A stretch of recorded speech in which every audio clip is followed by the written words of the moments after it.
Welcome to World News by Dennis Halandzovskyi. If you value clear, calm, and fact-based reporting on issues that affect society and public services, please subscribe and leave a comment below.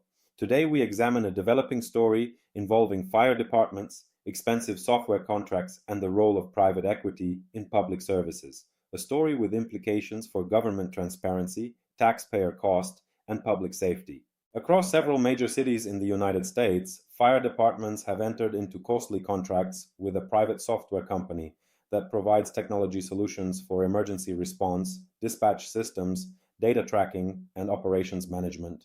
These contracts, some reaching into the tens of millions of dollars over multiple years, were sold as essential upgrades aimed at replacing outdated systems, improving response coordination, and boosting efficiency. But as departments implemented the new software, concerned voices began to emerge, questioning the pricing, long-term sustainability, and the fairness of terms. One central issue is that the company providing the software is not a simple tech startup. It is owned, in part, by private equity investors.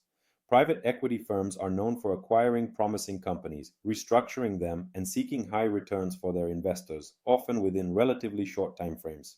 Critics argue that this financial incentive model is at odds with the mission of public safety agencies, whose priorities should focus solely on effective services rather than profit margins. Fire chiefs in some jurisdictions have expressed frustration about hidden costs that emerged after the initial contracts were signed. Training fees, licensing renewals, mandatory upgrades, and additional support services have added to the total cost burden. In some cases, departments say they had limited ability to negotiate terms because vendor exclusivity clauses restricted them from seeking alternative solutions without incurring penalties.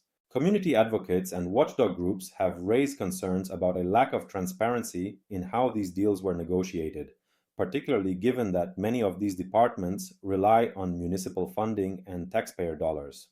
Questions have been raised about whether elected officials and oversight bodies fully understood the financial commitments required when the agreements were signed. Supporters of the software deals argue that modern technology is essential for emergency services in the digital age. They say that outdated systems can slow response times, hamper interagency communication, and fail to track critical data effectively. In their view, investing in advanced software is a necessary expense, even if the price tag seems steep.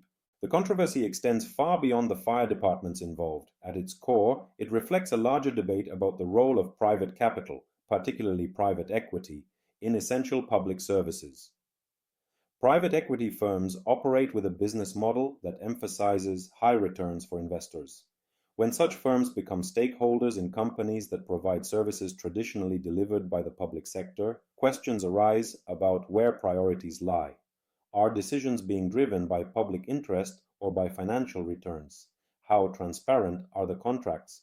And who holds these companies accountable when costs escalate?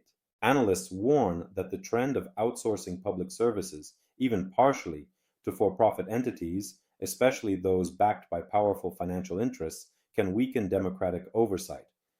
Municipal governments may lack the bargaining power to demand cost controls, performance guarantees, or clear exit strategies. Citizens, for their part, often have little insight into contract terms until after the deals are final. In the context of emergency services, such concerns are amplified. Fire departments are tasked with life and death responsibilities, responding to fires, medical emergencies, natural disasters, and other crises.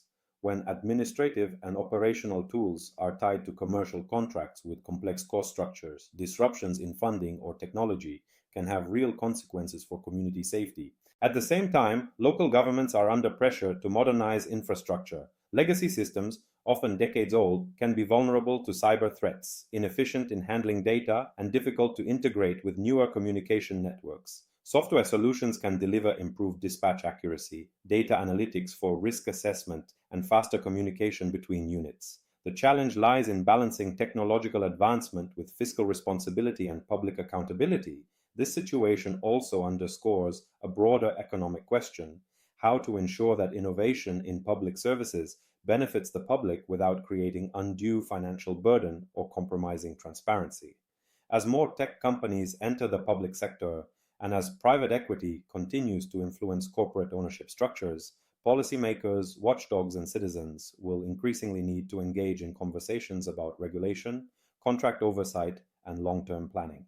In the immediate term, fire departments facing scrutiny will have to justify their expenditures to elected officials, budget committees, and the communities that depend on them. Some municipalities may re-evaluate their contracts, seek renegotiations, or explore alternative software providers.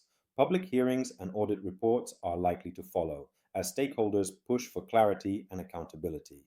Thank you for watching this update on World News by Denis Halandzovskyi. If you found this analysis informative, please subscribe and leave a comment. Independent reporting and transparent discussion help us all understand how public services, government decisions, and financial markets intersect. Stay informed and see you in the next update.